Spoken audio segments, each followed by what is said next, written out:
Sa lahat ng pasta recipe na alam ko, isa ito sa sobrang dali lang gawin. Kakulay nga pala yun ng dugo ko. Green. Kaya naman, Luto tayo ng creamy chicken pesto pasta. season muna natin yung chicken ng salt, pepper, paprika, at onion powder. Hinalo ko lang yun ng kutsara pero naiinis ako sa background music, kaya kinamay ko na.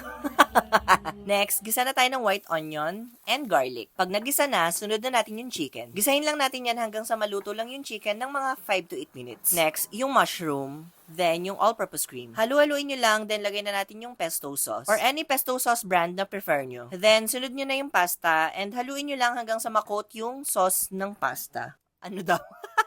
Baliktad. Habang nagpiplating tayo, tanong ko lang, ayaw din ba ng mga magulang nyo ng ibang putahe? Like, ibang cuisine? Wow. Kasi yung nanay ko, yung lasang Pinoy lang talaga ang kinakain niya. Wow, lasang Pinoy ba talaga? O Pinoy talaga? Kaya kung gusto nyo din makakain ng Pinoy, pesto pasta pala. I-try nyo na din. Uy, magluluto na yan.